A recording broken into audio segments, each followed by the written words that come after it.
Hey guys, it's your girl, the Brooke Ashley, and guess who I have with me today? I have a legend in these YouTube streets, my friend Chris, better known as C Diggy One, and we are going to get into all the things. Chris, thank you so much for joining me today. I am honored that you are here. Thank you for having me. Of course. Like, this is like a dream come true. Me and Chris met at BravoCon. Well, first of all, I've been a fan for years, watching you and Alexander Rogers on Pop Roast for years. So this is such an honor. But just thank you Wow. again. Like, I'm you guys, if you can see, I'm like visibly nervous right now. Okay, like we You literally should have be. an icon. Okay.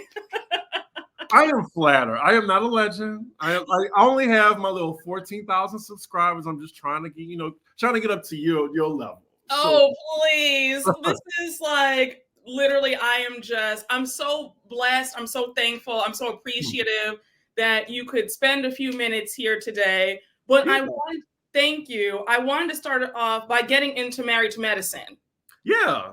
So let me just start off by saying that I'm kind of new to the Married to Medicine bandwagon because I was never really like an avid watcher. I would watch here and there. Like I know enough, but I don't know like the full scoop. So binge watching this entire season has been a pleasure, and these ladies are killing it. I want to start off by asking you about Sweet Tea because I think that is so funny. Every time you say that access to the money, Oh, on yeah. I die every single time. But I want your opinions on her. Yeah. So first and foremost, Married to Medicine, like last year's BravoCon, I told them like y'all the most like best ensemble cast on Bravo, one of. And they've just been so consistent with the cast. And then season one, like you can tell somebody to watch season one, they are scrapping. Like the first episode, I think it was the first episode, almost fell into the pool. I was so glad they didn't though. But yeah, it's just so crazy how this season is really like the best I've seen. I agree. And it's so messy. Like when I first heard they have like quad successor Sweet Tea on there. So Sweet Tea, I think she's very endearing. She's Southern and the access to the money. Like it's so funny. Like I would say that any chance I get, any chance. I'll say that in my Miami review. But I know a lot of people don't like her. I'm just wondering why. Like I really think she wasn't ready to be on reality TV. I don't think she had anybody to hold her hand. I mean, Dr. Demon the dentist, like AKA Heavenly. Like, why trust these women? Do not trust these women. I can see maybe Toya, maybe Simone.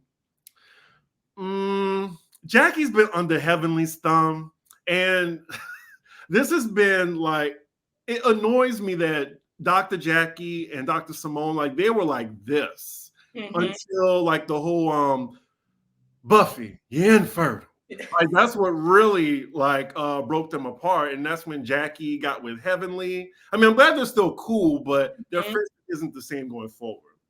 Anywho, Sweet Tea, like I just hate the flack that she gets because she's not a mistress. Like she just came in after Quad. Like she didn't come in during Quad. And if she wants to date someone older, I mean, groundbreaking. Like a woman dating someone that's like 15 years, 20 years older than her. I mean, especially watching Housewives. Yeah, I think it's how she came in. It's the access to the money comment. I guess what it is, she's not necessarily polished and she's an easy target. But it's authentic. Very true. Yeah. Very true. I agree 100%. I think what turned me off was when she was bragging about how she got her man, she slid in his DMs first. And if you know me, all my subscribers know me, I'm very traditional. I'm not here for women, shooting their shots. And I'm like, So when she said that, and she was like, yeah, I got him. I was in his DMs and I said, yeah, you need me. I was like, girl, what? Like, no. I can give it what you want. Yes. See, it's different for me because in gay world, like we're always shooting our shots in DMs. So it may be different in straight world. So I'm just like, look, she had her eyes on the prize, and I guess Dr. G is a prize. He looks better these days, though, I will say, than season 1. Yeah, I'll say that. Yeah, Looks like he cleaned up a bit. yeah. I'm not sure if he's the same Gregory, but he looks better. He looks happier with her because let's come on now. Like, Quad did not love that man. No, she didn't. She did not. She wasn't going to give this man a family. She did not want kids. And I'm fine with that. Like, I do not want children. So I'm fine with any woman who doesn't. But, like, I just knew she wasn't going to give him a kid. I knew this wasn't going to last. That marriage wasn't going to last. True. But do you think that the subtle digs towards Quad throughout the season are necessary? Because even in episode 1, when they all went to Simone's house for that dinner, and they were like, oh my gosh, I've never seen Dr. G so happy, and she's an upgrade, and he's just smiling, he's beaming. It's like, do we really need to throw shade at Quad? We get that you guys don't like each other, but the incessant shading when she's not there, it's tiring. I remember like what Cecil said. I thought that was unnecessary. Yes. I thought that really was. But I do see Dr. G more happier though. Like he just seemed like when he was with Quad, like, yes, dear. Yes, dear. He just seemed like he just didn't seem like he was happy in that marriage. I'm not gonna say, it was Quad's fault because we heard all what happened in that. Mm-hmm. But I do think Quad be shading Sweet Tea though as well. So I think it's pretty much even. Like she still like shades Sweet Tea. She does. You're right. She does. It's definitely on both sides. Mm-hmm. I guess I feel like but the upgrade, I think that was not necessary. No, it wasn't necessary. Mm-hmm. It wasn't. And then that also leaves Sweet Tea up for comparison and for her to get judged and dragged because they said that comment. Because I've heard a lot of people say, oh, really? Like, you really want to say that? Like, we can pull the side by side. So I feel like they need to really just kind of rein it in with the constant shade towards her. And it leads me to my next question when it comes to Quad in this group. We heard the news that Quad is going to be her last episode, I guess is what, the next Sunday? So since she's now going to be off the show, and we see that in this latest episode in Napa Valley, they're pretty much telling her that they want her out. Do you agree with their feelings about the matter? Do you feel like they're all at fault? Or do you think that they're gaslighting Quad? I definitely don't think they're gaslighting Quad. Okay. So it goes, because I've been watching Married to Medicine since season 1. So like with Mariah, Quad didn't, can I curse on here? Yeah, that's fine. Sure. Quad didn't give a shit that Mariah was ousted out the group. So it just says a lot. And I'm just wondering, where's this loyalty she's expecting when, like, with the ladies, like, she's not really friends with them outside. Like, she put herself on the island not once, but twice. Like, when she was on the Sister Circle days, like, you would have thought she was on The View. Like, she was just like, oh, this is the cast. Like, she thought she was the star of the show. And I think she got humbled really quickly.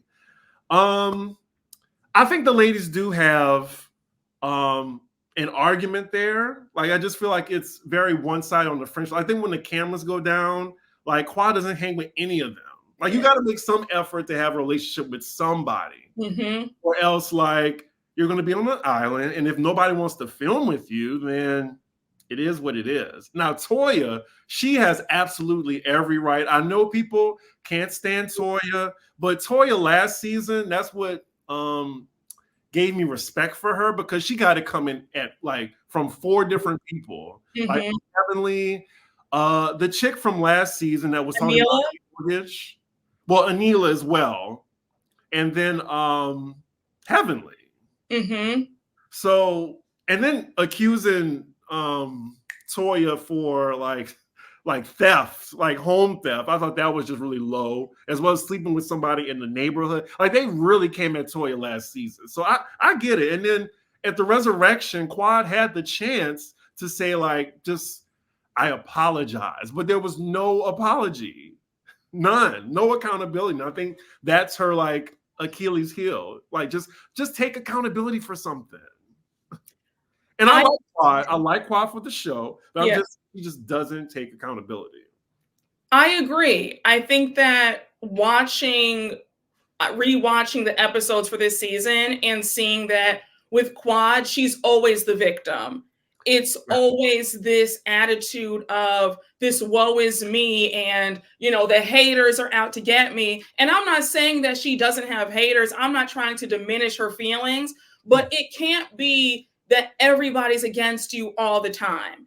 And she did, and you're right, because I do remember that season briefly. I wasn't really heavily watching, but the episodes that I did see when she was on Sister Circle, she threw that party for herself where she bought herself that brand new Lexus or that new G-Wagon or whatever. It was one of those cars. And she was like, oh, I have arrived. Like, you're not touching me. You're not seeing me. And she has all this bravado, and she's just so grandiose about stuff. And she doesn't realize that that's a turnoff. When she bought the house, and she stood up on the balcony and gave that 20-minute speech about how she's a single woman doing it for herself, and the haters try to destroy her, but she wouldn't let them. And it's like, she gives very much Tyler Perry, where I feel like she would be perfect on a Tyler Perry play.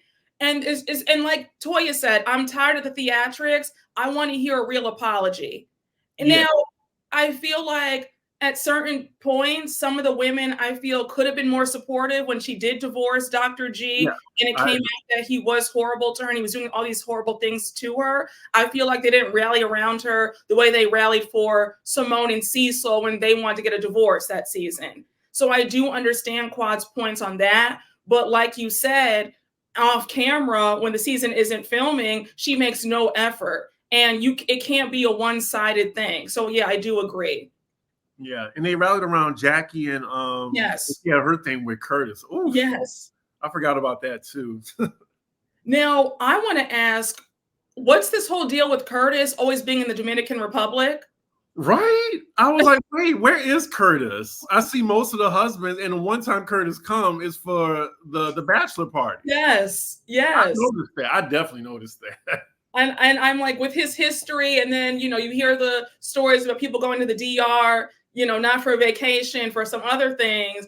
It just feels a little bit fishy to me, because what exactly is he there for some business? It's just not adding up. The fact that the only time he's able to show his face is for the bachelor party.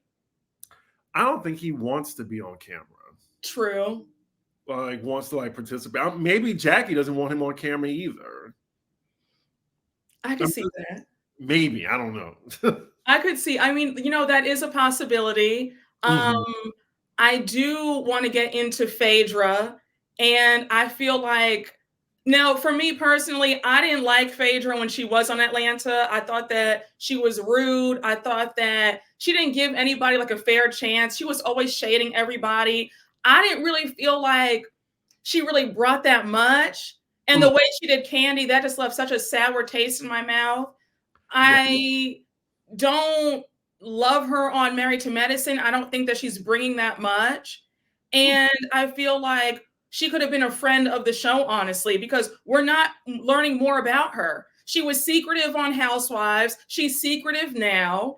And it gets really tiring with all the, the little shade on the side, but we're not getting to know you. She has this doctor boyfriend who we haven't seen. They're saying that they already broke up. It just feels like we're getting duped yet again. And I don't think that she was needed. I feel like this was a cheap ploy to get more viewers. I agree with all of that. Okay. So let's start from Phaedra on Atlanta. I did like Phaedra on Atlanta up until the whole Candy situation, because I like Phaedra and Candy as friends. Like that little gif of them doing this. I love when they were together like that. But yeah, it was despicable. Sorry, it was despicable what she did to Candy. And the thing is, I'm not sure if, how many BravoCons you went to? 2. Okay, the last 2 BravoCons, it's crazy, but these, the demographic of Bravo, they love Phaedra Park. They do. And they love Giselle too. They do. So crazy. You wouldn't know that, looking at Black Twitter. So it just says something that Phaedra has been on like 4 shows outside of Real Housewives of Atlanta. Like she was on Dubai, she was on 2 Ultimate Girls trips, Yeah. medicine, and now she's going to be on Traders. Oh, really? Yeah, I think so. Like Traders with Sheree and somebody else. I can't remember. I think Tamara's going to be on Traders too. Wow. Yeah. But yeah, like Phaedra, I think is bringing an element, but I don't like her on Married to Medicine. Like they didn't need her. I would say No, that, but they didn't. that funeral episode, that was like 10 out of 10. Ridiculous. But I do like. Did you see Ultimate Girls Trip 2? With the Berkshires, with Dorinda? Yes. Yes, I did watch that season. So Tamara even called out Phaedra. You know, Phaedra, like you've been here for a while, but we don't really know that much about you. And Phaedra likes it that way. And I even have to like applaud Heavenly because applaud Heavenly. I never thought I would say that out my but she really backed Phaedra into a corner for her to have to tell the truth. Yes. The table, like I was just like, this is what I want. I want to see Phaedra squirm. I want to see behind the smoke and the mirror. That's what I wanted to get, because how Phaedra was coming in on Married to Medicine, I was like, we still don't know anything about you. And I thought it was really deceptive and kind of insidious that she was like meddling in between Quad, Sweet Tea, and Greg. Like she talked to them separately in like one episode. And it's just like, why are you meddling in this and just making it worse? I agree. But to your point, it's just, I don't like Phaedra on Married to Medicine. I mean, I don't mind it, but you know, it's still a good season. No, it is. It is. But I think that Married to Medicine has such a strong cast that they don't really need to jump to gimmicks to get viewers in. I think that the storylines can stand alone. We didn't need Phaedra. Like this season would have still been a hit had Phaedra not been involved. Yes. You know, and I do think that Bravo needs to say, look, we're paying you. Like we're your employer. So if you're going to get on these shows, like you cannot sit up here and try to hide your life. And, you know, you need to show something. It can't always be the focus on other people. It needs to be, we need to focus on you too. I think that Bravo has allowed some of these women to get such big heads and such big egos where they feel like they're exempt from playing the game. And I'm sorry, but you cannot be allowed to collect such large checks. These women are seeing 6- and 7-figure paychecks and they don't want to expose or divulge their life. Nobody's saying to, you know, show us everything. That's not realistic. It's none of our business. But at the same time, we should be seeing a good amount. Yeah, Robin Dixon. Yeah, and Giselle Bryant. Yes. Should we go to Potomac? Let's go on. That's the perfect segue into Potomac. Right. Lord have mercy. Like, just as a content creator person that's reviewing this show, it's just so different because I was on Potomac since season 1. I stayed with it. Yes. And season 5, this is just my opinion. Again, I want to give this disclaimer. This is my opinion, not Brooks. It just brought in like a certain fan base now to where it's like almost not fun to watch. And it's the show itself too, but then like it's the fans as well. So now it's turned into a little bit dark because most of the cast, they hate each other. And then you have the fans that like literally hate these people. Like I know people that like hate Giselle, hate Robin, hate Mia, even though Mia, she's just a chaotic mess. Like she's harmless. She doesn't bother me. But I'm just tired of the thesis statements and I'm just reviewing what I see, you know, like, to each his own, you know, but I just think if a reality show at the end of the day, a silly reality show like rattles you that much, just don't watch it. Just don't watch it. And right, exactly. Protect y'all's peace. And the more we talk about Giselle and Robin, like on Sundays, like they're gonna just stay on the show. Like they want engagement on these shows. So that's why Giselle's still on there, because like that's all we're talking about. But I will say, the face of Potomac, unfortunately, I would say it would be Giselle and Karen. Yeah, So it would be hard to get rid of the two of them. But I think, and here's my issue again with Bravo, where I feel like they let these women pretty much run things when it's the other way around.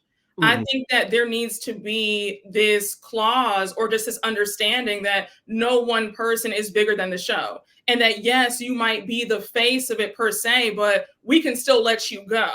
I think that there needs to be a healthy fear of, if I really show out, that I will be gone. I think that when you have that ego and you have that thought process of, I'm untouchable, I'm Teflon, I can do and say whatever I want, this creates these unhealthy dynamics, and it creates a toxicity on these shows where you have women now bringing in xenophobia and all this nonsense because they know that they can get away with anything.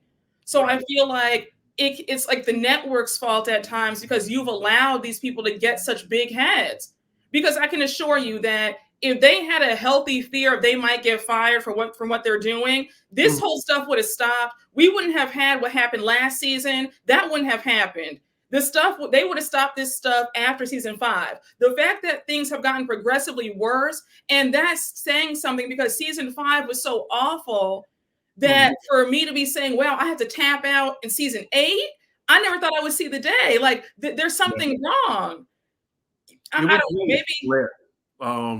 Once that fight happened. I don't want to go too far back, but do you miss Monique on the show?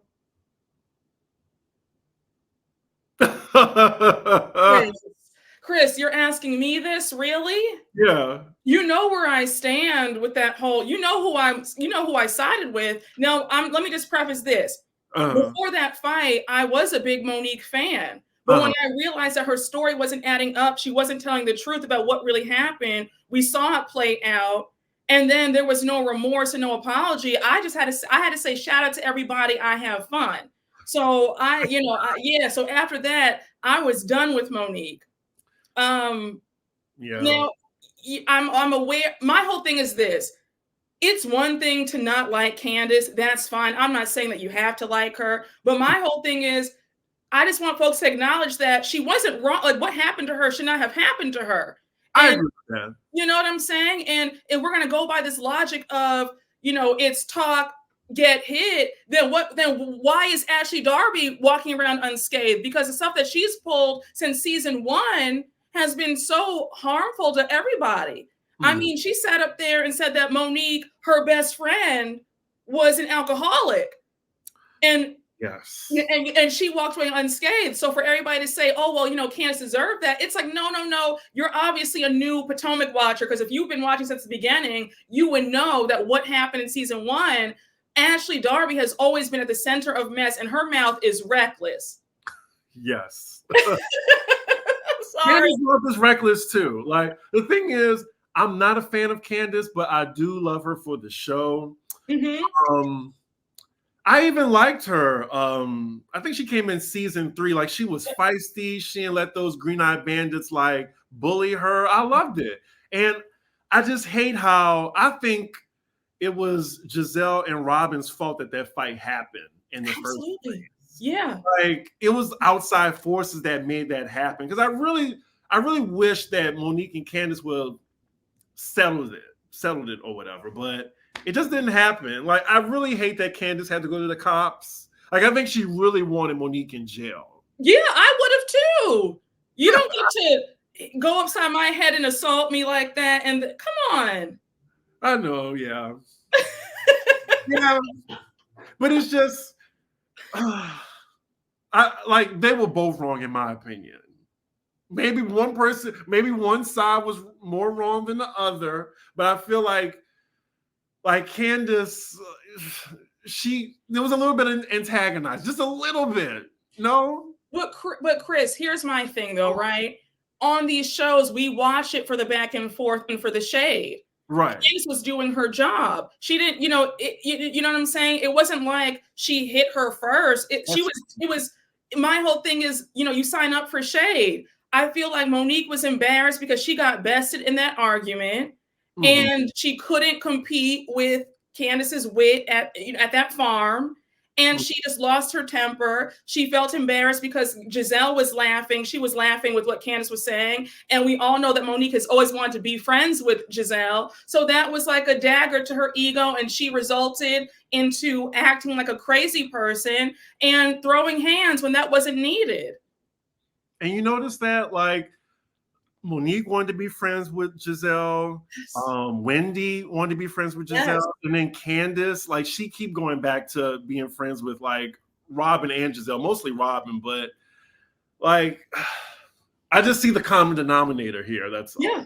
No. Oh, listen, I peeped it since the beginning. And I mean, I think that Potomac, there's so much to talk about. There's so many different aspects of Potomac because you have, I don't even know where to begin. We'll be here all day. Right. But I think that with Potomac, what really makes it interesting, you have a lot of women who are vying for one woman's attention and friendship. And I know my subscribers are going to be in agreement with me with this, but I've Oh said yeah. it since the beginning that they really do crave Giselle's friendship. And I know that my last Potomac recap was last week, episode 5, when they first got to Austin. When Giselle started talking to Wendy, only to harass her and be on Nneka's side, there was a part of me that felt like Wendy was low key happy that Giselle was talking to her, even if it wasn't good. And there's that like fear that I have that it's like, Wendy, if Giselle were to say, you know what, Wendy, let's just be cool, I feel like Wendy would actually accept it and go right back to it. And that gets me really it's really upsetting with Potomac that they really do crave her friendship. Despite it all, they still want her acknowledgement, unfortunately. That's a good point. And I hate to see Wendy and Nneka going at. I'm just like, why wasn't a conversation had? Why? And I mean, I heard it was like behind the scenes stuff that maybe Wendy didn't want her on the show. I mean, we don't know what Wendy's thinking. Mm-hmm. I don't know. But I like Wendy, but on the show, it's just like she's been doing a lot of embarrassing things, like the whole crack comment in the beginning. I was just like, where did that come from? And then when Nneka was actually like talking to her at the table during like the pickleball event, she went to Mia. Like, and like, what if Mia played her? I was like, girl, get out of my face. I know. She left herself wide open. I'm just like, what? No, it was very embarrassing. And I was so furious because I just said, first of all, why are you trying to go after somebody who assaulted you last season? Like, she needs to be coming to you, not the other way around. Yes. And I think Wendy needs allies because I really think Karen doesn't hang with nobody outside of filming. Candace and Wendy, like, we see them together. I don't think they're like buddy like that outside the show. Really?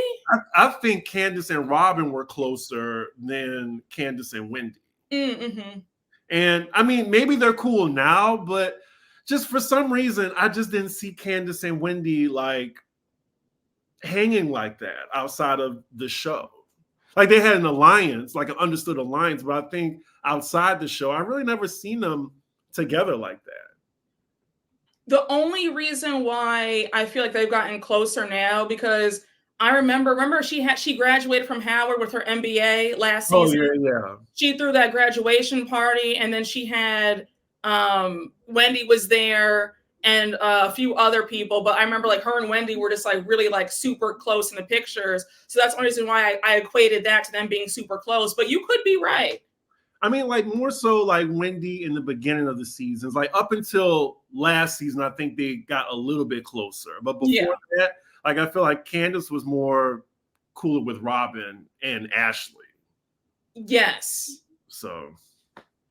And let me ask you, what are your thoughts about that whole Candace and Ashley dynamic? Because don't get me started on that. They go for blood. Like, but I kind of like when they're going at it just a little bit, because they had the same type of arguments that I'm going to go to Jersey right quick.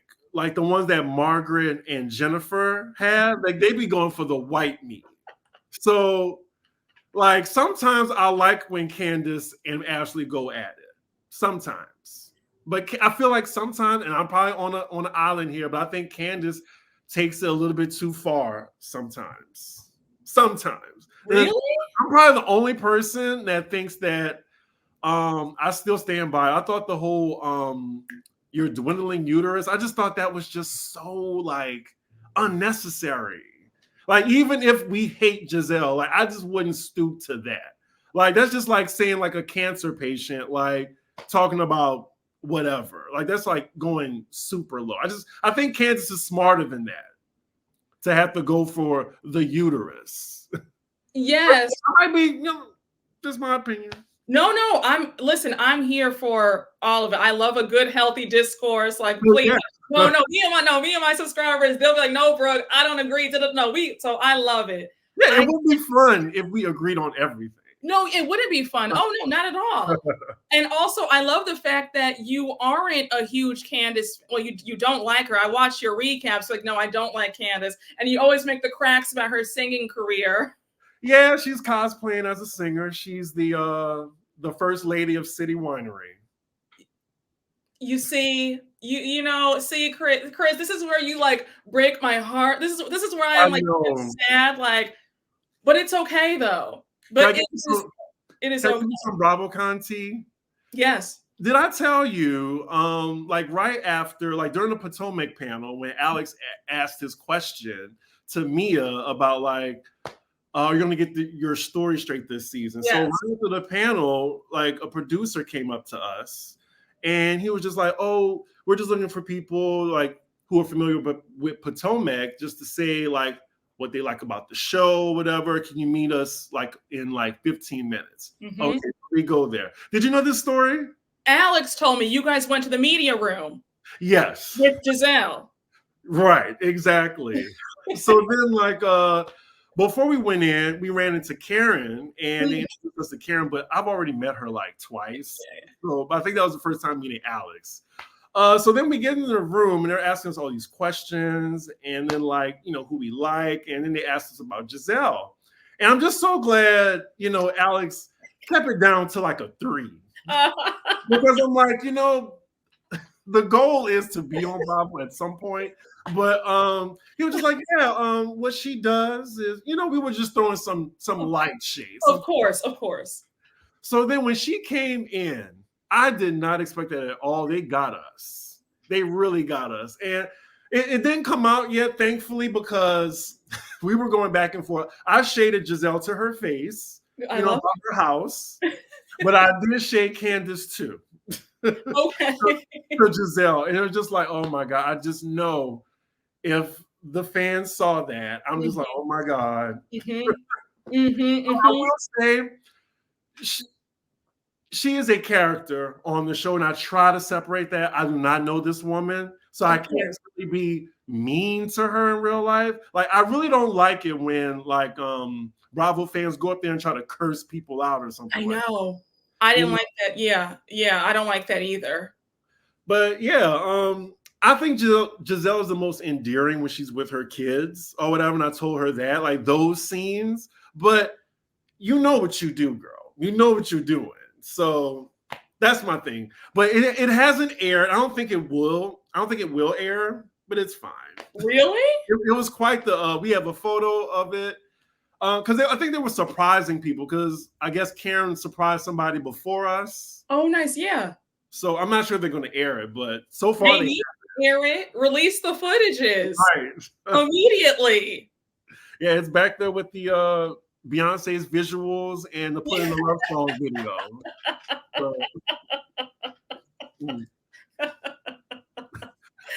But that's a little BravoCon story. No, I love it. I'm praying that they release the footage. I want to see it. I'm dying to see. I can't wait to see her facial expressions, to hear you all say, look, you know what you do. Like, girl, don't play. Mm-hmm. I was really proud of Alex because he really was just like, because Alex can go hard in the scene. Yes, he so can. I'm glad, like, he kept it cool. So yeah, no, he did. He did. I was in tears when he got up at Beverly Hills. Kyle was so rattled by his question. That was gold.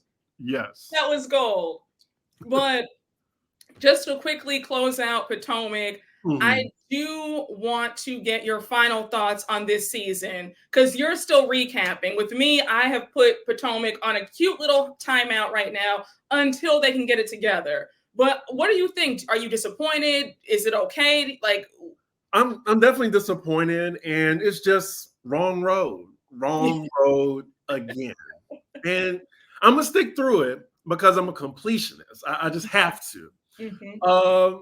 And for some reason, it's my most popular franchise. I So know. it's just I have to keep going. I was gonna stop doing Salt Lake City, but like I gave it 2 episodes. I was like, wow, like Mhm. what a difference! I Like know. not having Jen Shaw on there make.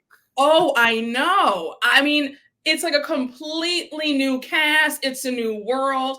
SLC is giving what the other girls were supposed to have gave. And the way they are making Lisa Barlow work for her check this season. They won't let Lisa breathe this season. Those BravoCon people love Lisa Barlow. Lisa is like, y'all, Lisa is like the it girl. Like everybody loves Lisa. I will say, like, I met her at BravoCon. She was Yeah. lovely. I was kind of just like, should I speak to her? But she was really nice. And Yes. that Vita tequila is the truth. I'm a Mhm, tequila drinker. mhm, mhm. And she had those free cocktails, like the only free cocktails there, by the way. That was smart.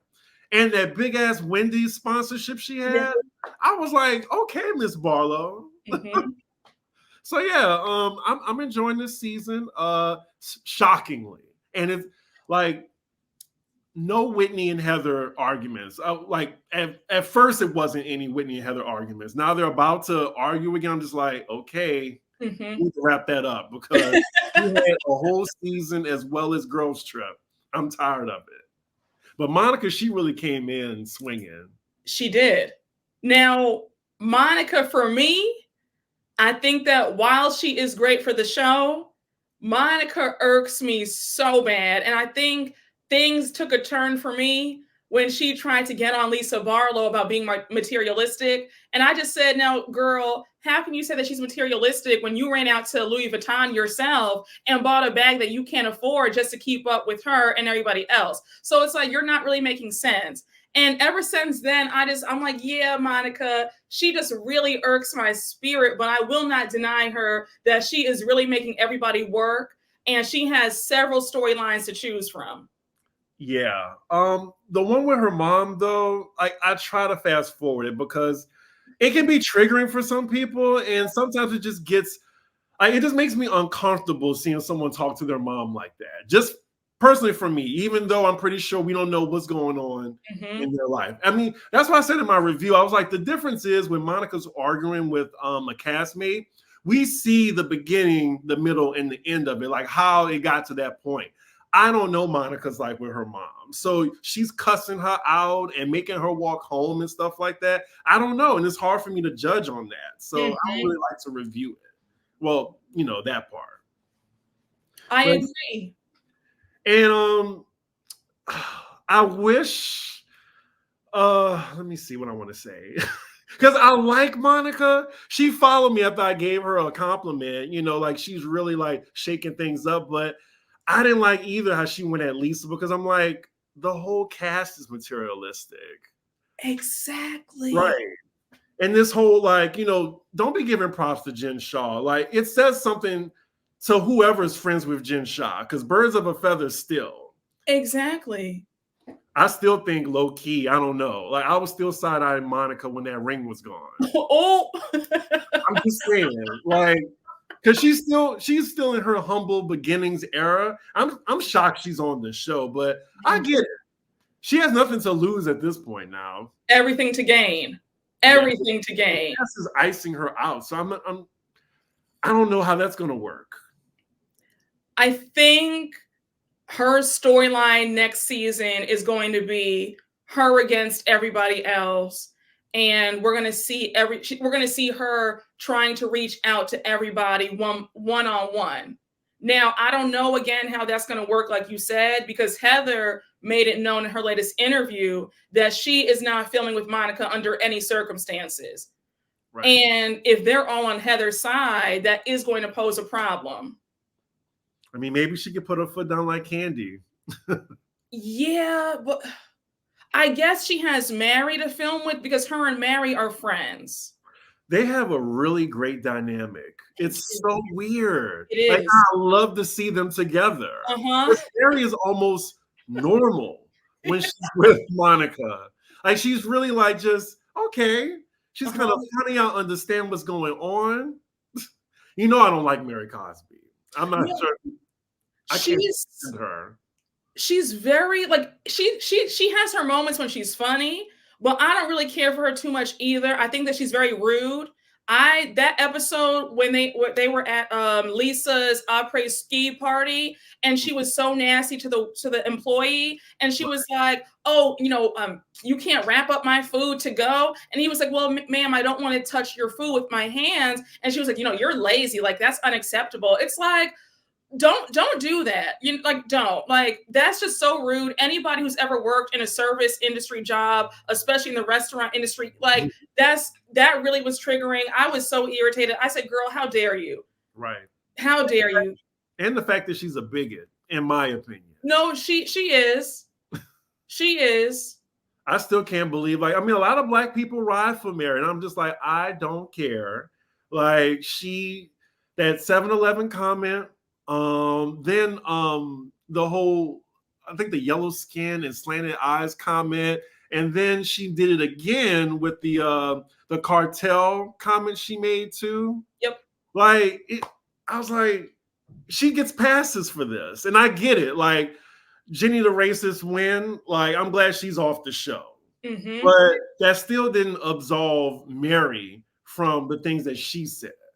Oh, of course. It doesn't. I just think that because Mary is such a polarizing figure that people let it pass because it's like, oh my gosh, she's just so quirky, like who speaks like this? So I think people like the fact that she says the inappropriate things that you shouldn't be saying.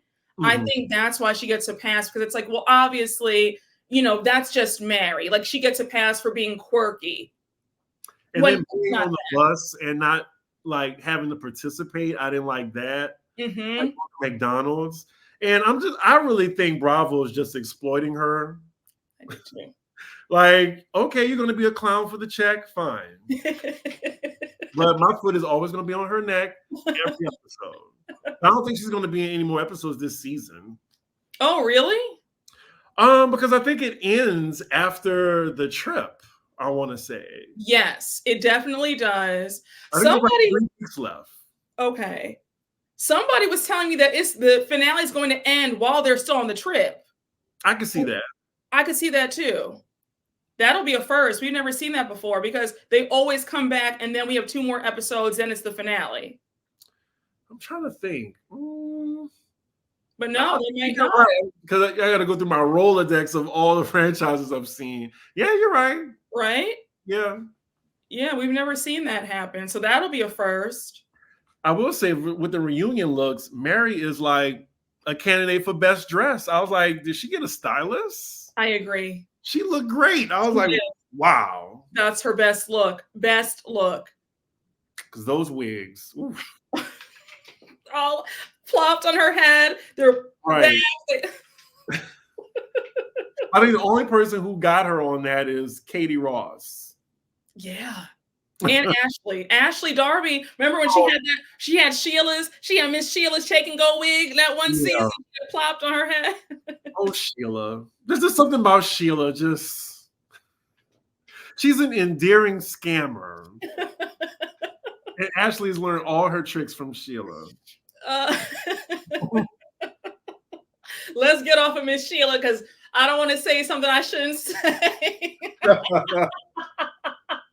I just feel like I know Miss Sheila. Is there anything else on Salt Lake City? No. Well, we have the new episode coming on tonight. We're gonna see Meredith being addressed about her being behind this whole page about Angie K being in the Greek mafia. So we're going to see them confront her about that. How are we feeling about Meredith this season? I almost forgot she was on the show. Same here. Same here. And I don't really care for her.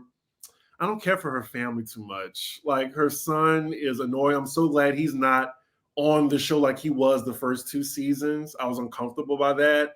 Just because, like, don't get into it with the cast members. You're not, like, on the show. Even how I feel about Jen Shaw. She really don't have that much to talk about. We just have to try to, like, poke Meredith to get her to short circuit. Like, that's what she is. Because I compare her to a short-circuiting robot. Yeah. I don't want to do it now on here, but I do like the rumors and nastiness. Like that. And then, like, I think for Salt Lake City, I do the most impressions because what's her name? Angie K? Like, oh, Meredith, why can't you, like, talk to me, Meredith? My husband, why, like, you're trying to my family. Like, she sounds like Rosie the Robot. Well, I will say Angie K has grown on me. I think she's found her footing. Absolutely. She's found between the fine line of desperation and, like, actually, like, just being clocked in. Yes. But can I say something? She is the sweetest in person. At BravoCon, I met the whole cast of SLC, and I have to say, I mean, Meredith is sweet, Lisa's sweet too, but Angie K, when I tell you, she loves this. Like, she loves the fame. She doesn't hide it. She was just like, thank you so much for, like, you know, being on the line to even, like, see me. Like, she's just very gracious spirit. Like, her husband, Sean, is the sweetest. Talk to him. Like, they love it. You can tell that she'll be devastated if she's off of this show. She loves all the fanfare. She could have stayed there for like 2 hours at the step and repeat. Like, she didn't want it to end. She was like, oh my gosh, no, like, I don't want to go yet. Like, you know, I want to stay here and take more pictures. She was very sweet. I said, wow, Angie, very, and pretty in person. I feel like the camera doesn't do her justice. I agree with that. Yeah. Oh, back to Meredith though. With the rumors going on, I was trying to figure out, like, from the last episode, like the last scene, was Monica trying to bait Meredith in this situation, or was Meredith playing puppeteer with Monica? That's what I was trying to figure out. It was both. So Meredith had told her, like, girl, you better mention this on camera. And then Monica did it. And then Meredith was like, you know what, girl, I don't really want any parts of this. So then Meredith tried to, like, back away. That's why she was doing all that. Oh, you know, I'm just so tired. I don't even know what you're talking about. You know, she was playing dumb because she thought about it and said, you know what, I don't really want to be caught up in this. So let me just back out. And then Monica was like, girl, why are you trying to play? Because you were telling me about all this. Now you want to act so confused. So it was definitely a conversation that was had off camera that Meredith set her up to say on camera. But Meredith is like, girl, I'm a lawyer at the end of the day. I can't get caught up in all this stuff. So you gonna take the fall for this, not me. And Monica sees what's going on. Background. Yeah. I do think in the beginning, like, I hate a gay rumor. I really do. Like, it's just so tired. It really is. I was like, is this what the rumor really is? Oh my God. Alex was right too. I was telling him it can't be. They're not gonna do this again. But then I didn't like how Monica put her own little spice on it. Like, I don't think that was Meredith's fault. That was Whitney and Monica's fault. Yep. This one.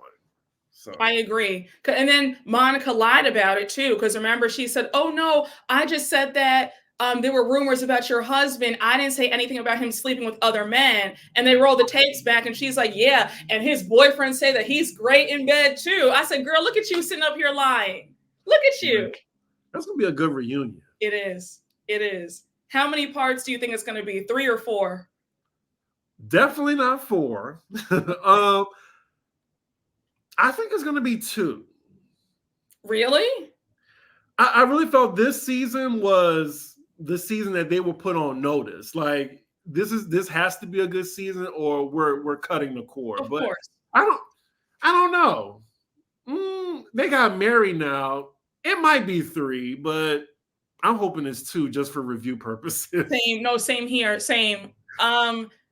There's a part of me that feels like it might be 3, just so they can delve into the whole lawsuit drama with Heather and Monica.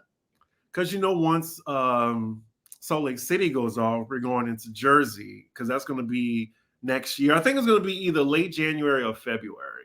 Oh, okay. And then this week we got New York Ultimate Girls Trip. Oh, I might just be watching that. I don't know if I'm going to recap that.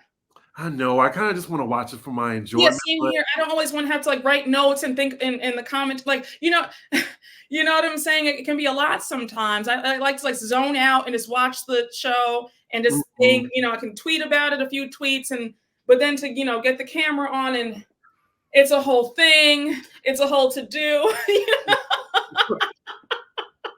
But sometimes like when I enjoy it so much that I want to just sit the camera in front of me and just record my reactions to it as I watch it. No, I know, but I want to be made up. I want to be in like a good outfit. I'm not gonna get on here with telling myself, hey y'all, that's not happening.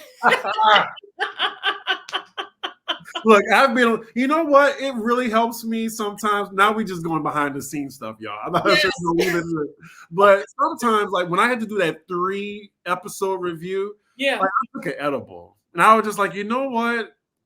I'm just gonna review this and just be high. Like I think it's a little bit more fun. People enjoy it more. It helps me get through it because I don't have to really think too hard. Yes, it just flows out.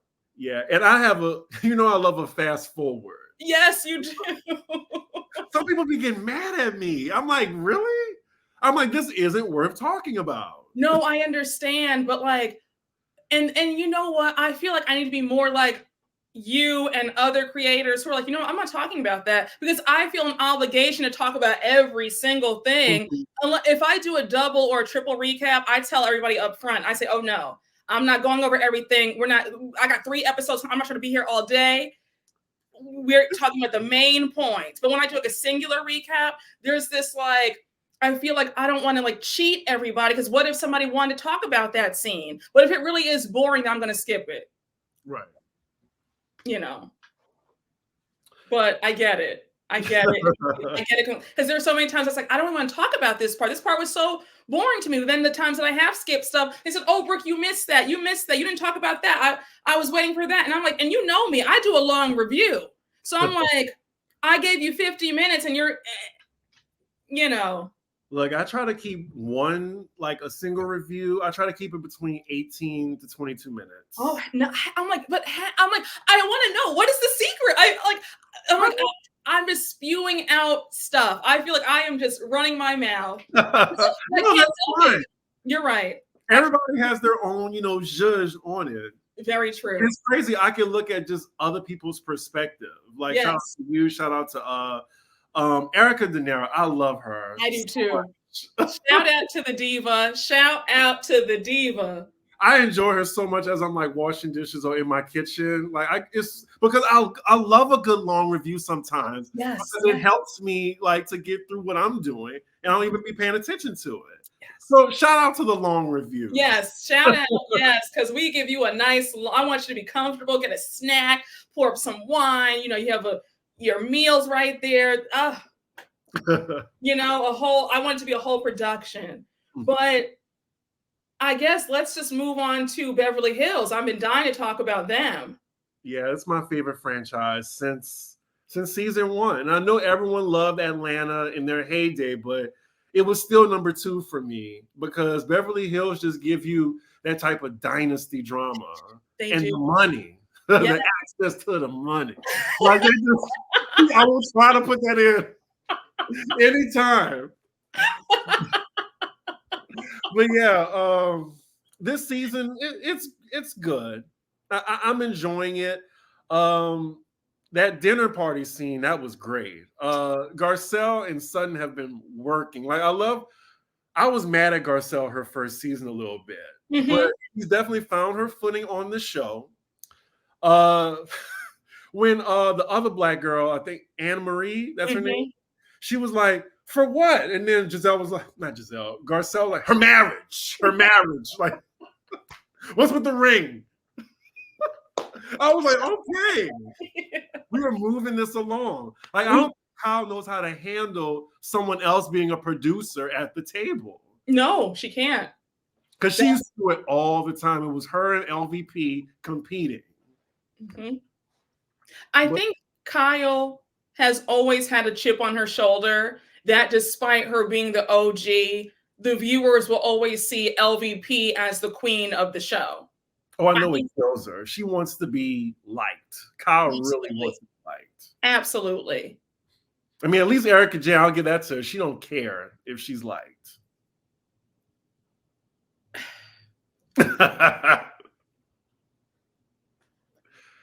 Yes and no. Where I feel like when you truly are carefree, you don't have to keep saying it all the time. Like the way Robin always says, well, I don't care. I don't care. Her tagline is what is it? Like 100% don't care. Yeah. And she does care. It's like that was in the back of the car. Yes. You know, I feel like with Erica, it's a lot of posturing that she's just so carefree when she actually does care what folks think. Because think about it, if she didn't care, she wouldn't have gotten so defensive when people had questions about the whole case. I used to like her a lot, her first season. I was like, you know, I will give this to her. She elevated Beverly Hills. I think she elevated most of the Housewives franchise with the like really dressing down and having a glam squad and everything. Absolutely. I will credit her with that. But once the House of Cards fell, like we really saw who she really was. And it just wasn't, you know, pleasing. Like I have some friends that still like Erica Jane, but I mean, I like her for the show, but I'm not as crazy about her as I used to be. And she's rude in person. Is she? Oh, oh my gosh. I talked about it all on my BravoCon live that I did when we came back from BravoCon. Rude, absolutely not. So I don't have anything pleasant to say about her. So I'm just nodding my head as you talk because I'm like, okay, like that's nice. I'm glad that you're giving her some grace, but not over here. She's very, very rude. Okay. Extremely. So. How do you feel about Dorit? I feel like Dorit should have been a friend of.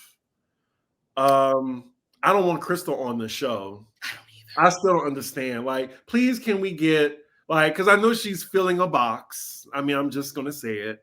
I want Christina from Bling Empire. Yes. Because she knows Kathy Hilton. Yes, she does. Yes, she does. She knows Kathy Hilton too.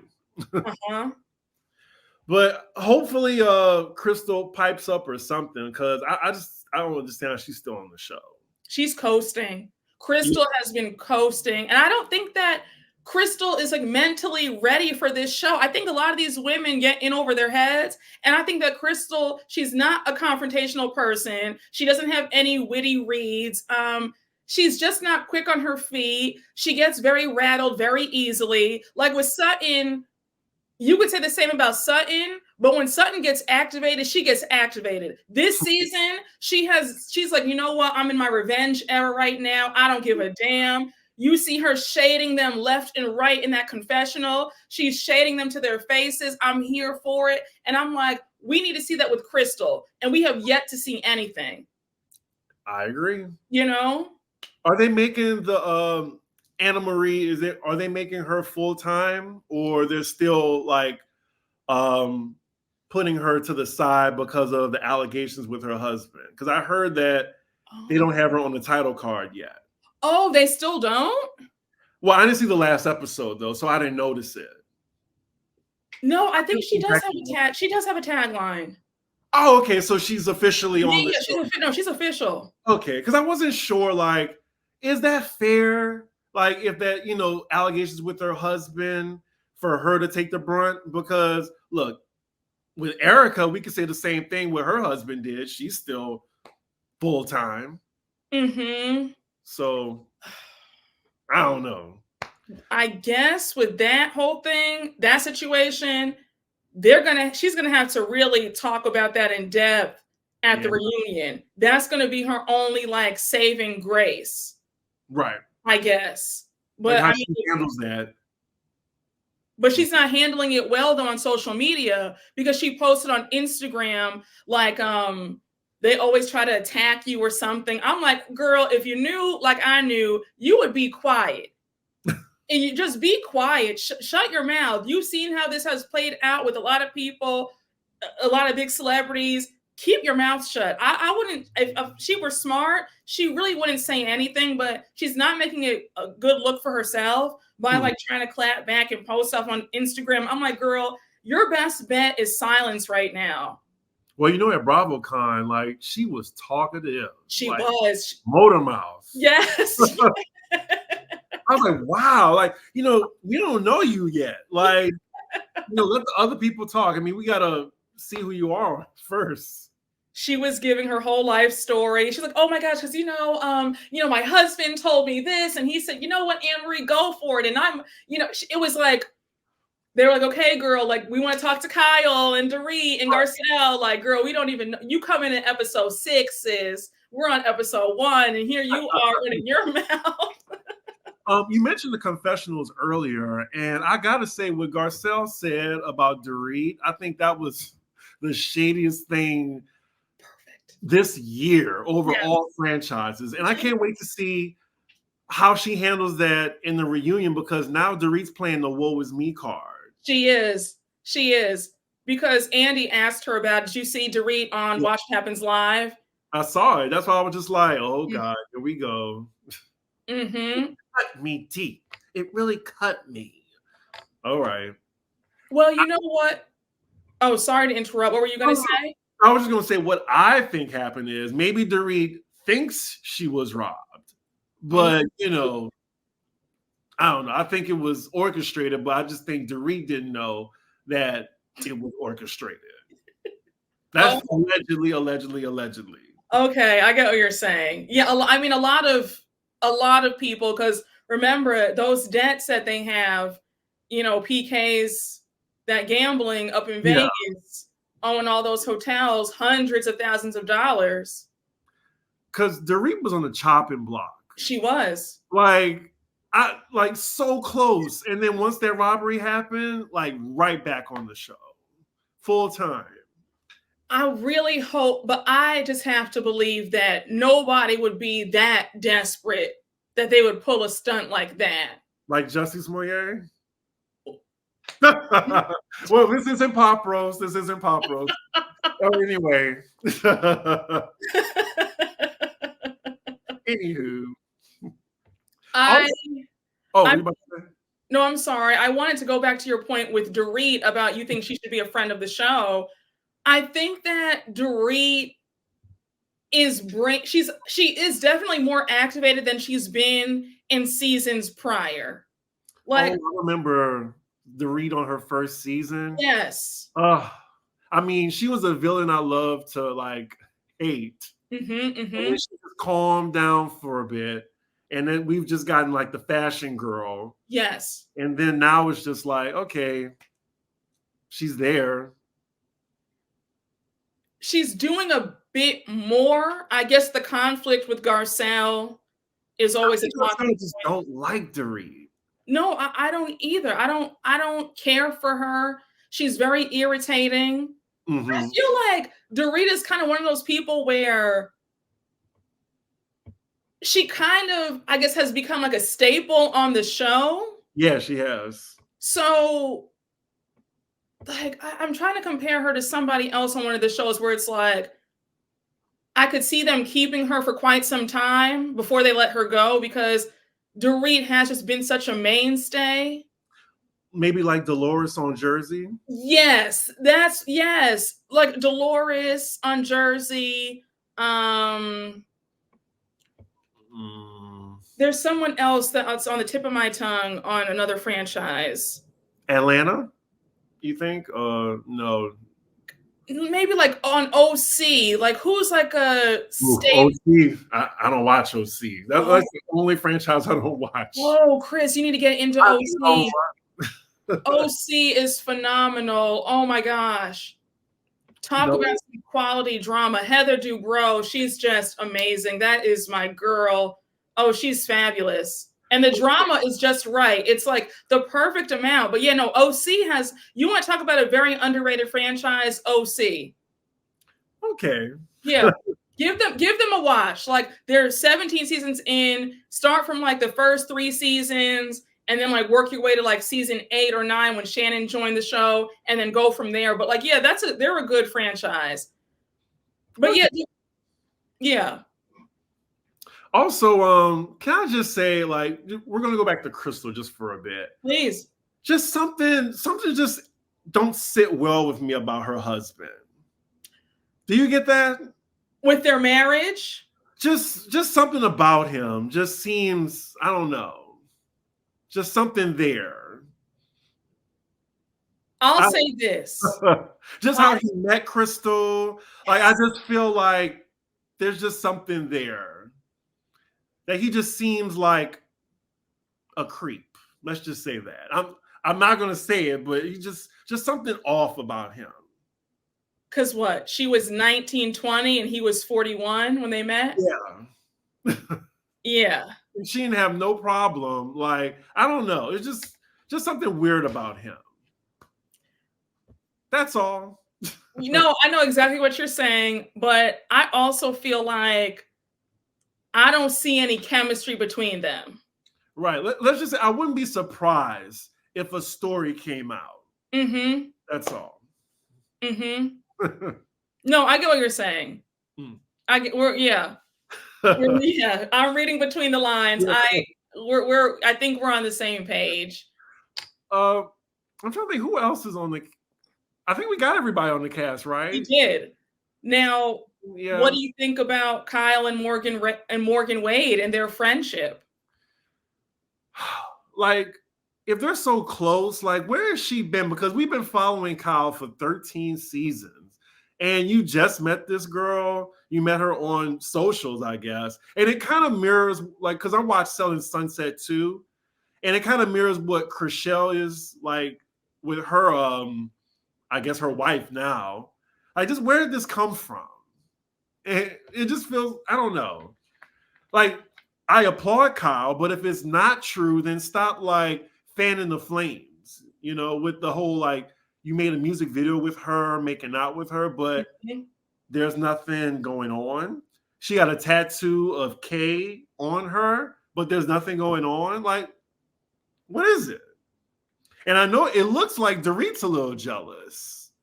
She said she was. She said that like her friendship like is a little different. I don't know. You think Dorit and Kyle kind of like messed around? I've never gotten those vibes from Kyle and Dorit. Like, no, like so that's when I keep hearing people joke about them. I've never gotten those vibes about Kyle and Dorit messing around. I see it now. I didn't see it back then. Like, remember when they approached them when they were at the chateau in France? Yes. About how like weird their relationship is.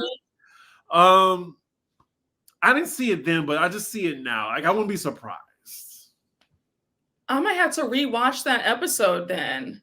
Because I thought they were like doing the most. I didn't think that, I was like, oh, they're just doing this for a storyline to like bug them. Like, obviously you can tell that Kyle and Dorit are just friends. And now I'm thinking like, oh, like maybe there was something there and I missed it.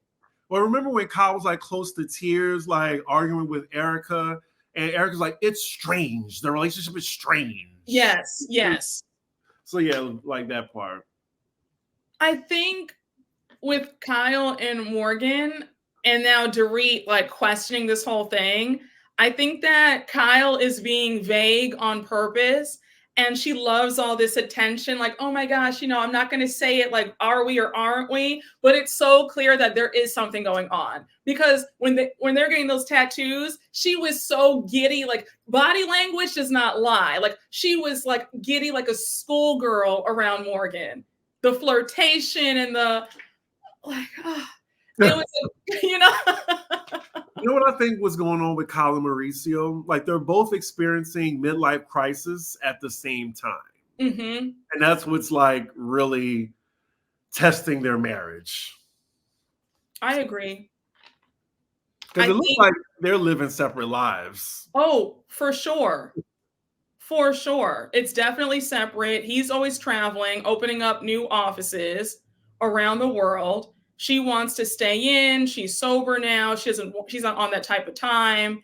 And I also feel like with Kyle, I think it's more drastic with her because of her childhood. Her upbringing with their mom, Big Kathy, was chaotic. She did everything that the mom told her to do. She never got to really just like live and like figure things out on her own. Her whole life was dictated like, okay, no, at 19, you guys are all going to find a rich man, get married, pop out 4 children. And what did they all do? They all got married at 19. They all had 4 children. And I feel like Kyle is now like, no, it's my turn now. It's my turn to finally carve out my own path and what I want to do, and F this, and I'm going to explore now, because she didn't get to do that in her 20s and 30s. Very good point. Yeah, I totally agree with that. You called it. Hey, I'm just, just putting all this, good gossip to work. One last thing on Kyle and Mauricio. I have a friend who's like particularly like familiar with real estate. And he just thinks that like a house of cards is going to fall with Mauricio because, he's being sued a lot. Yes. And it's just really strange how like he makes that much money in that little time. So I don't know. I feel like they're using this too to cover up that, to diverge people's attention away from that. That could be a factor too. I believe that because the suit, he's being sued for like $77 million. Because he didn't do things the right way. Right. And they were saying that if they do divorce, it's fake, like because like they don't have a prenup. So like, let's say he gets sued and he's wiped out clean. If she gets half, she'll still have the money. Then they can get back together and they'll still be rich. And that's some good thinking. Right. I mean, they're smarter than what Erica and Tom tried to do. Oh, absolutely. So obvious. So obvious. That's why it's just like, stop like insulting the audience intelligence. Please. I agree.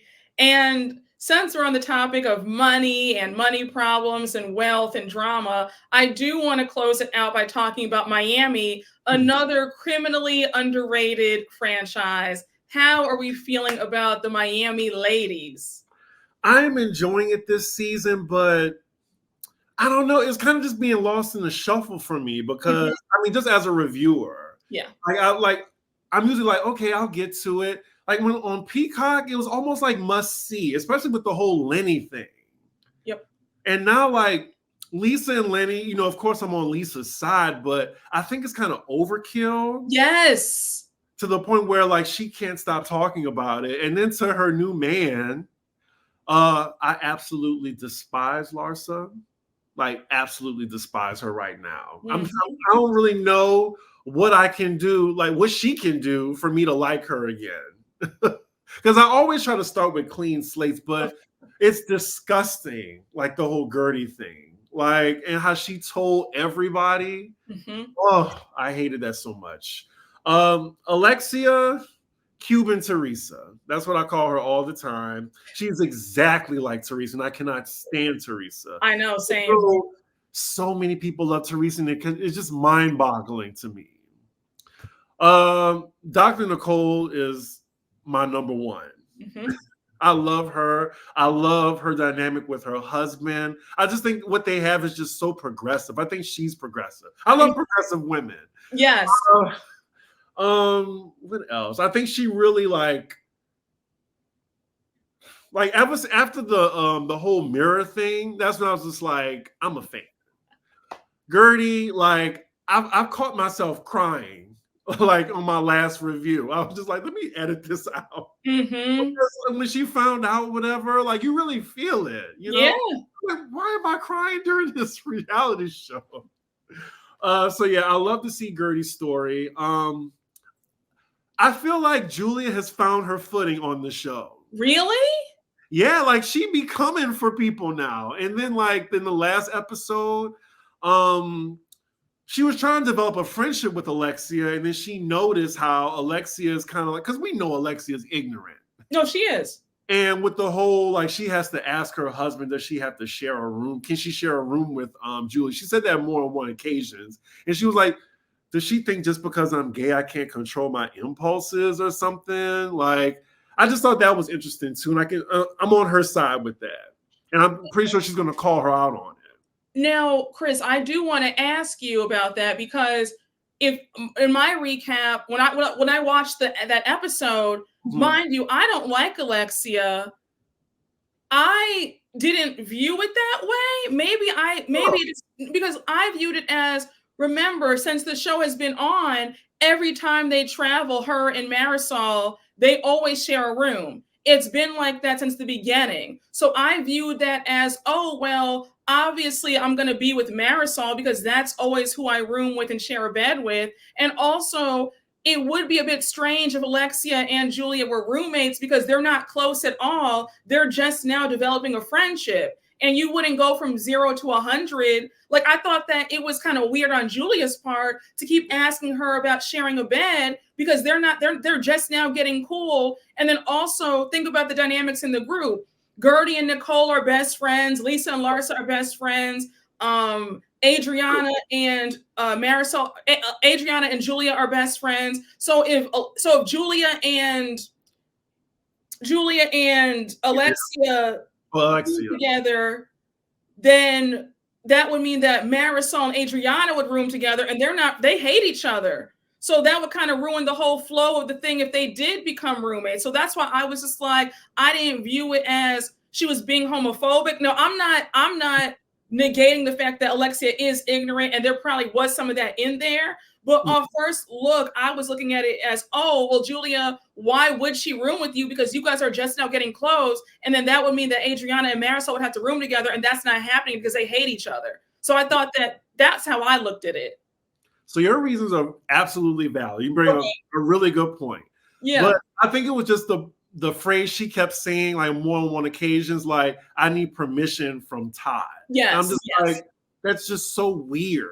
It is. And because it's like, she's not sleeping in bed with another man. Mm-hmm. And why would she need Todd's permission? So I think that's what she's like kind of holding on to. Mm-hmm. But you do bring up a good point. Like, why does Julia even want to share a room with Alexia in the first place? Yeah.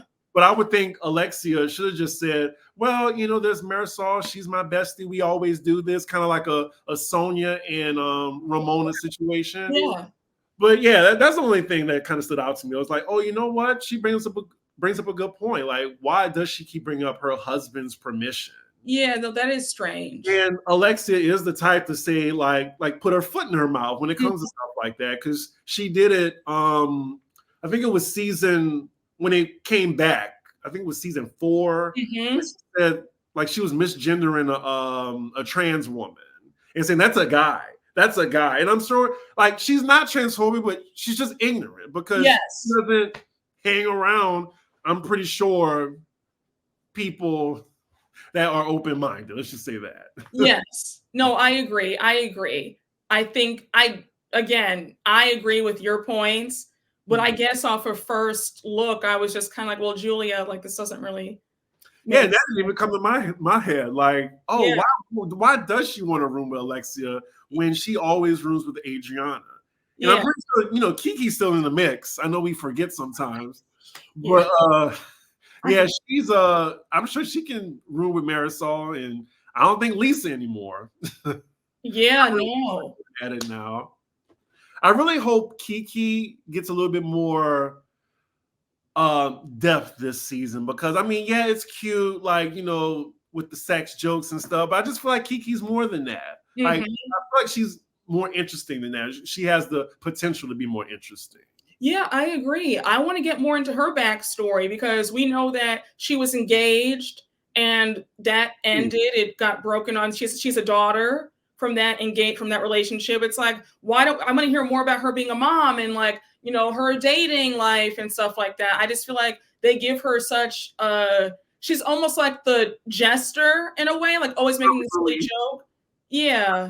The jester. Right? No, like is that kind of fair to say? Like I want them to give her a full like experience. I don't want her to only be typecast as just, someone is saying something silly. I want her to have like a full give us, give we want to find more out about her. We don't want to just see like her being silly all the time. Oh yeah, I agree. You I got know? to see comic relief because when I hear jester, I just hear she's a clown. Yes, but that's what they kind of make her out to be. Like she's always saying something silly, or like they had like remember like sometimes she'll like slip up on her words and they always laugh at her. It's like, I don't like that. Like she said something the wrong way and they were like, really, Kiki? Like, are you like not smart? It was something about, remember, like it was like season 4, that party at Larsa's house. And she was talking, she got something mixed up. And then Marisol was like, Kiki, like, are you all there or something? Like, I don't know. I didn't like that. Yeah. And I was like, yeah. Is that her fault? She can't pick up on like colloquialisms and stuff. Yes. And they were kind of making fun of her. I was like, and I feel like they do that all the time with her. Like, I don't know. I mean, I know it might be all in good fun, but I feel like there's some little undertones there. Yeah. And then we're like, we're 3 seasons into like the new Miami. Yes. Like, I just want more from Kiki than that. So yeah, we're on the same page. We're on the same page. Yeah. And I do want to ask you, since you brought up Larsa, how she's treating Gertie by outing out her cancer diagnosis, I want to get your opinion. Do you feel like there are a bit of racial undertones? Because last season, the way the entire group rallied around Lisa when she told them all about how Lenny left her, they all were like 10 toes down for her. They all supported her. And I don't think that Gertie is getting that same support about her health scare. Like, I feel like it's different. I feel like they're not comforting her the way that they should be as friends. And the fact that Alexia and Lisa are all making excuses for Larsa revealing that, it's not sitting right with me. I don't know. So I do notice that because I was annoyed. Like, I think I took this out of my review, but I was kind of disappointed in Kiki. She wasn't saying enough. Mm-hmm. When Larsa was like coming at her, like no one was really like saying anything except for Nicole. Yep. And maybe Julia, but I think it's more so a pecking order with them. Mm-hmm. Like with Larsa, like I just feel like a few of the ladies don't want to be on Larsa's bad side. I mean, you saw how she went in on Lisa last season. Yeah. But yeah, I feel like some of the ladies don't want to get into it with Larsa for some reason. I don't really see the racial undertone. I just think it's more so like the hierarchy of the group, and Gertie's still, maybe in some of their eyes, still the new girl on the show. Because they did kind of treat Nicole, Gertie, and Julia kind of just like, oh, the new girls over there, and they're still tight, like the new girls. So. Absolutely. No, I agree. I think that maybe it's not so blatant in their minds that like they're doing this because she's Black, but maybe just like, like subconsciously they don't even realize that that maybe that's what's really happening, because I just don't understand how you can rally around somebody who, is going through a divorce, and that's great, but you can't seem to find that same care for your friend who's dealing with cancer, which is life and death. It's just like, it's very hurtful to watch. And the fact that they keep trying to give, excuses, saying, oh, well, no, because Larsa, she didn't mean it. She's coming from a good place. And we know how Alexia is. The minute Alexia feels slighted, she's blasting everybody. So to see her taking up for Larsa about this is like, are you serious right now? Or let one of the ladies, take up for Lenny. Yes, exactly. She wouldn't like it. Exactly. Like, oh, well, Lisa, are you going to own your part in this Lenny situation? She would go nuclear. Absolutely. She was already like, she was saying, I'm having anxiety as she was driving. So, yes. They were going to Palm Beach, right? Yes. Oh, okay, yeah. So there's that. But yeah, I'm Team Gertie on the whole Larsa thing. Like, Larsa, fuck her. I'm sorry I had to say that. No, it's okay, because that's how we all feel. That's how we all feel. It's just such a what's the word I'm looking for? It's a snarkiness. Like, she's cavalier about it. Mm-hmm. Mm-hmm. Like just the way she's like coming at Gertie. And I just like, where's the like she was in the midst of like going through treatment and you still arguing with her, just apologize. Yep. Like take ownership. That's all she had to do. Like I think that's what Gertie wanted. Because I don't think Gertie wants to argue with Larsa. But Larsa just sees it as herself, how she's coming off. I don't think she cares about Gertie. No, she doesn't. She doesn't. You're right. Yeah. And that's the perfect word to say it. Cavalier is right. There's also a smugness with Larsa. I was looking for the word. I was just like, I know. No, you got it though with cavalier though. Like you got it because that's exactly how she is. Like she does not care. I think what really pissed me off so bad was when she was like, I mean, do we know that she has cancer though? Because she's drinking, and if you have cancer, you can't drink, can you? So how do we know that she really has cancer? It's like, are you insane? Have you lost your effing mind? Like I was livid. Yeah, I had to pause for a bit because I was just angry looking at it because I was watching the shows like back to back to back. So that first lunch when Gertie told her, I wanted to jump through the TV. Yes. Oh my God. I'm surprised Gertie didn't launch at her. I know.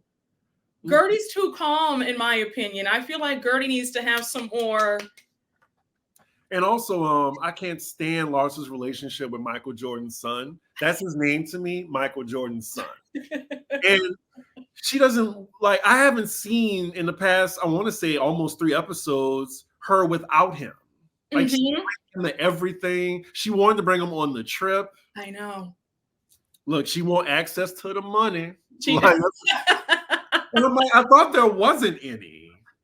Isn't he in debt or something? No, I think he has money from his dad. Well, yeah, I guess inheritance, but I thought he was paying off a debt or something. Really? That's what I heard. Someone said that. I would have to go back to the article, but that's what I heard.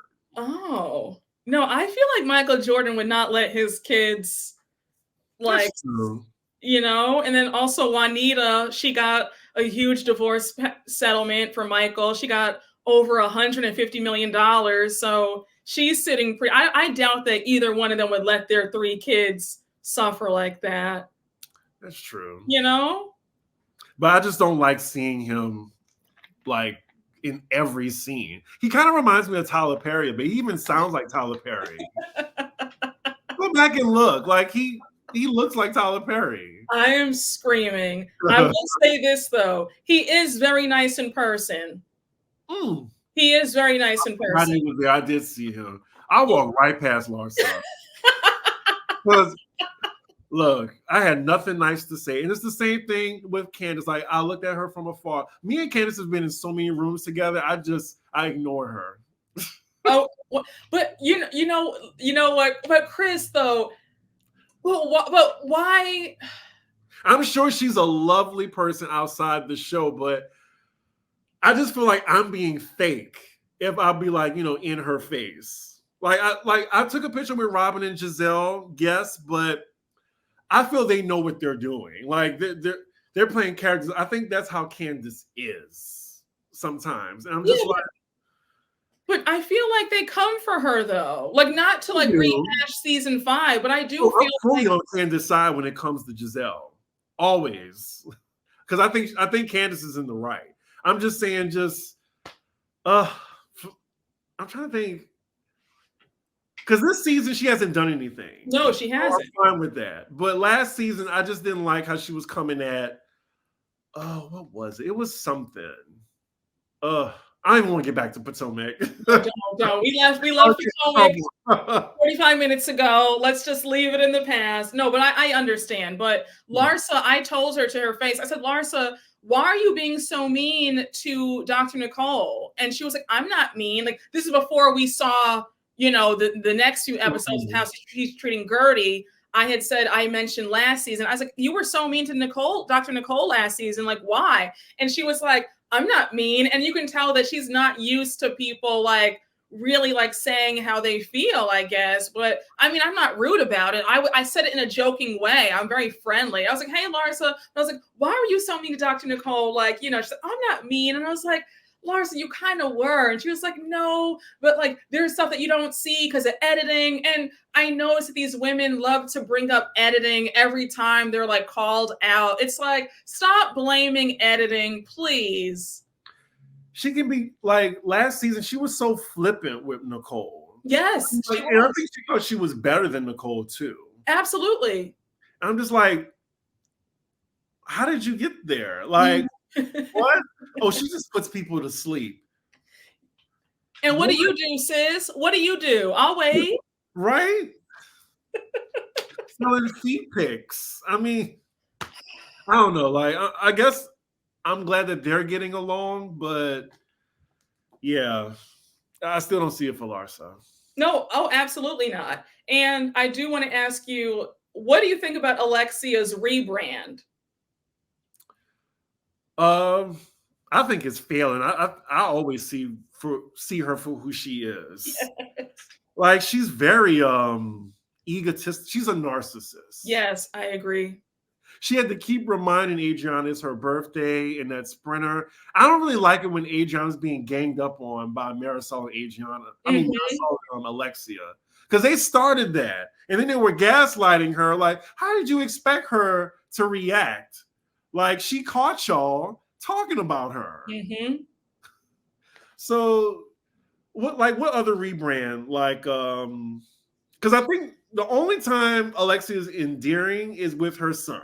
Absolutely, 110%. Great mom. I can see how much she cares for him, and I think it stops there. I mean, same thing goes for Teresa. Same thing goes for Giselle. Yep, I agree. That's the only time I enjoy watching Alexia, when she's with Frankie. And I think it's interesting now that her and Todd are kissing up to Dr. Nicole and Anthony, because you know that they're having some money issues that we're going to see later on when they get kicked out of the penthouse. So it's like, well, why shouldn't we kiss up to these people, to Anthony and Nicole? They're rich. Anthony has that law firm making millions. They have a $20 million house on Fisher Island, getting a new yacht. They have a plane. So they have 34 luxury cars. So those are the perfect people to kiss up to. I agree. Very calculated. Very calculating. But any final thoughts about Miami in this season? I'm excited to see where they go. Yeah, I am. I mean, it's still one of my favorite franchises. So, I mean, up there with Beverly Hills. I hate that they're on the same night. I think Miami deserves the same night. I mean, the whole night. I agree wholeheartedly. Also, after Beverly Hills, I'm like, okay, I'm done with Housewives. I want to watch something else. And then they come on and I'm like kind of halfway asleep, and I had to watch it again because I didn't catch all of it on. I'm like, it was better how they had it, like you said before, how they had it on Peacock on a different day. It used to come out on Thursdays. Do that, because I don't like it being behind Beverly Hills. Let Beverly Hills have their own night. Put Miami on Thursday or Monday. What do you think? Well, hopefully not Monday, just for review purposes. I know. Always having two Housewives franchises behind each other, there's a little fatigue that you get. There is. Yeah, but it's different if it's like a different, like, say on Sunday nights, with Atlanta Married to Medicine, Potomac Married to Medicine, or Potomac Martha's Vineyard. It's a different vibe. Yes. But when it's two like of the same, and then Beverly Hills and Miami, like, I don't know. I don't like watching it back to back. Don't either.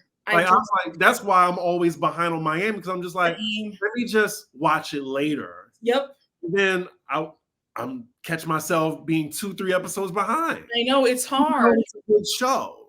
I know. Yeah. And their ratings are suffering because they're behind Beverly Hills, because Beverly Hills is getting 900,000, a million, and you're seeing Miami, everybody's tired. The drop off is great. They only got 400,000 views. Bravo needs to hire us or something. Like, it's so easy, to just get the feedback from the fans.